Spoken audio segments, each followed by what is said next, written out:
Hi everyone, I hope you people are doing great. I am Punya Agarwal, ACC affiliate, co-founder of Being ACCA. In this video, I'll try and help out all those people who are juggling between their full-time jobs and doing ACCA, or probably thinking of doing ACCA, and they are contemplating whether they'll be able to manage these two together. So I personally do not have any experience, to be honest, that I was working and I was doing ACCA also simultaneously, but I do have experience of managing two or more things together, which is my BCom with ACCA and multiple other things. So and I have talked to a lot of students and a lot of professionals actually, and some of them are my colleagues as well, who are managing ACCA and the job, of course, together. So I talked to them, and here are some of the points which might be helpful for you people as well.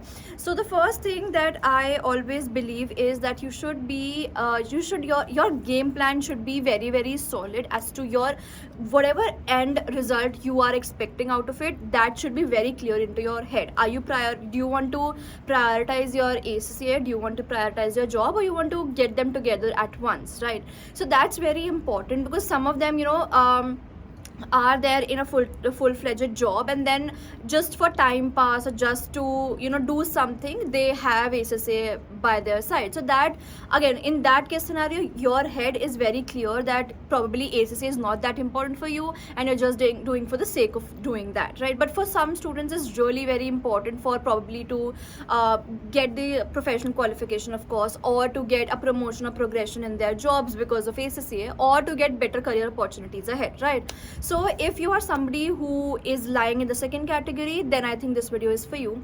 Now, first of all, time management is very, very important. We have, I think, many a times focused upon how important it is in your exam, when you're actually solving your exam, but it is equally very, very important when you are planning your exam as well. Planning and time management go hand in hand together. So if you are working right now, you know that how many hours a day you will be able to give to your paper, right? So if you are able to give 2 or 3 hours, that's sufficient, I believe, because you just need to be consistent and manage your time really well.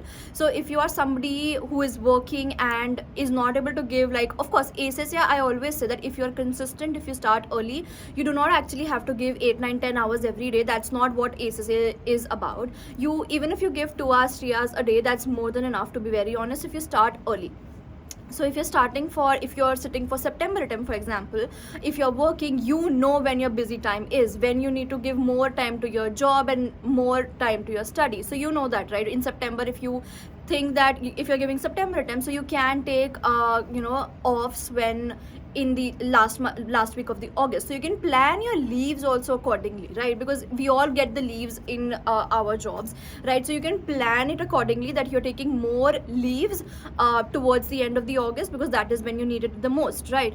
And you can, again, that your busy season, for example, is coming in July or June, etc. So again, you can start with your preparation earlier, so that you're able to manage your busy time also, and you're able to manage your studies also, right? I'll give you example of one of my colleagues. So basically what happens in my team is our busy season is in June and December, all right? And we all know that June and December are not exam heavy months, right? So what she does is, in June and December, she does not study at all for ACCA, because it's really very hectic.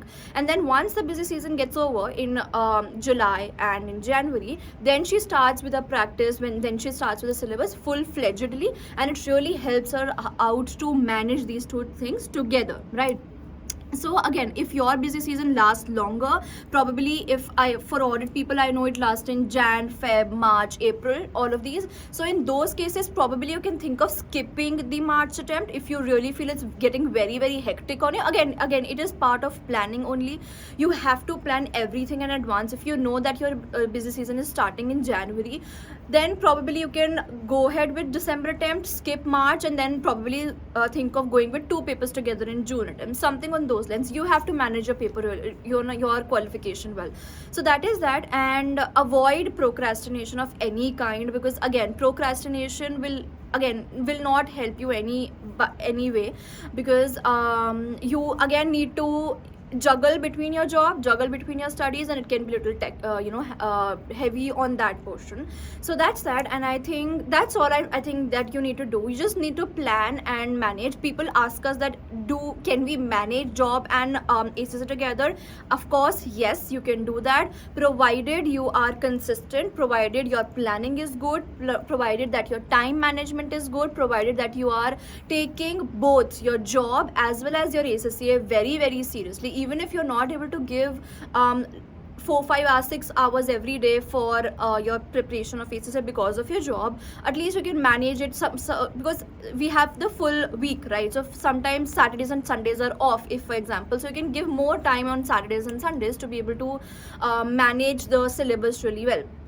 Then travel time, if you people are traveling to your workplace and it takes 1 hour 2 hour, again you can start revising. Of course you cannot watch videos, or you cannot actually study, you cannot actually practice, but at least you can revise the portion that you've already done. So utilize the small gaps that you have in your day for your studies, and I think you will be in a better position to manage these two together. So that's my only advice. All the very best. If you need any more help, any more assistance from us, please let us know in the comments down below, or you can also reach us out on Instagram. We'll be more than happy to help you. All the very best.